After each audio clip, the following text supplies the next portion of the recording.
Mary of Sorrows, I don't know. Okay, Mary of Sorrows, based on a true story by me. I don't know. United States, 2014. It was the day of the sun, or Sunday, as it is known in the Gregorian calendar. You don't like your name? The daughter asked her mother. No, I don't like it, her mother responded. Why not? Because it's like pain in every form. And you don't like pain. Not in my body, not in my soul or heart. No more pain. No more pain? No more pain. Mexico, 1976. She had had enough. She was losing herself. Mother, I'm going, Dolores said. If you walk out that door, do not bother coming back, was her mother's response. Dolores looked at her mother's face. She never noticed so many wrinkles. Dolores touched her own face and reverted back to a rare moment in which her mother bared her soul and told her a story. Here was the gist. You are living in sin. You must marry or separate, exclaimed the padre. I do not want to marry you, said the lover, and the woman cried. She cried because she loved this man. Then her mind wandered to those times her mother quarreled with their neighbors, laughed with her girlfriends, sang in her Lolita Beltran-like pitch she was a verge for, and then her thoughts turned bitter, turned to him. We're cursed, she thought. Both of us denied our happily ever after, denied from the man we loved. But she couldn't keep going on with the affair. She thought that after the wedding it would all be over, but he kept coming back to her, and she could never deny him. That was why she was leaving Mexico, escaping her beautiful country with its endless blue skies, the only home she knew for as long as she could remember.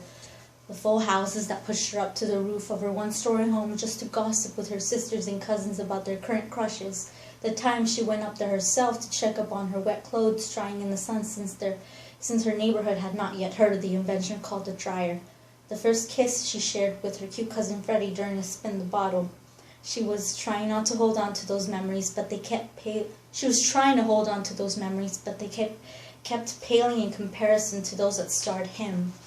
She could not bring herself to think of his name. That would be her undoing. He could talk her out of it, she knew. She was acting on impulse and snagged an opportunity when she saw it. She was to stay with her great-aunt in Los Angeles, California. The unknown city of angels, at least that is what it represented to her. Unknown hope, as opposed to repeating her mother's history.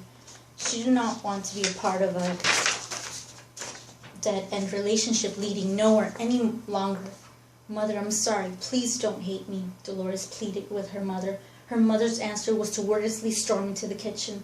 Dolores stood by the doorway, unsure if she should go after her, but she didn't want to miss her flight. She checked her watch. She was cutting it close already, so unlike her. She rushed out the front door to the cabbie that had been waiting for quite some time. The cabbie sighed when he saw the young lady stall on the sidewalk. Dolores felt the pull her mother had on her, the phantom umbilical cord as she had nicknamed it. So she turned to the skies for some strength, and for once looked bleak, fitting, she thought, and mustered all the courage she had, and did not look back as she boarded the next wave of her destiny. 2 years earlier. He's here, Martha fervently whispered to Dolores. Who?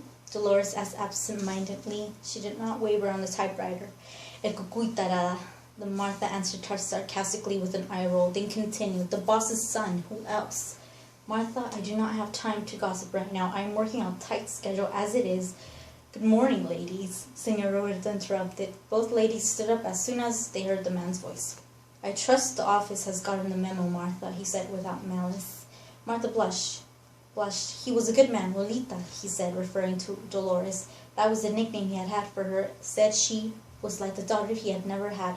Working hard-working as ever, I see. That is why I hired you in the first place. That and your beautiful smile, of course, he winked. But Dolores was not smiling at the moment. As she was caught up in a staring contest with a pair of green eyes that she assumed belonged to the boss's son. He won. Yes, Senor Roberto, Dolores inquired when she finally looked away. The senor chuckled and clasped the young man's shoulder. This is my son, Jesus. Pleasure to meet you, Jesus. Jesus cordially greeted the girls, but his eyes kept lingering on Dolores, which came to no surprise to Martha. Everyone knew of Dolores' beauty. It was unmistakable. The way she was always impeccably dressed and complimented her slim figure, and her sleek and inventive hairstyles didn't hurt either. She was a modern Mexican woman, always on task. She was the envy of women and the object of desire for men in the office. It was not just her looks that stood out, but she was very sharp. She had attended a rigid Catholic institution that prepared her as a spectacular secretary when she applied to Torres Inc. She had the job that very week. She was progressing very rapidly, and there was even talk that Senor Roberto wanted her as his personal assistant. Everyone knew she had a bright future ahead of her, but Martha knew better. As Dolores was confident, she knew of that hidden facet of Dolores' life. Let me know when it's already 5 minutes. Okay. 5:30. 5:30? Oh man, okay, so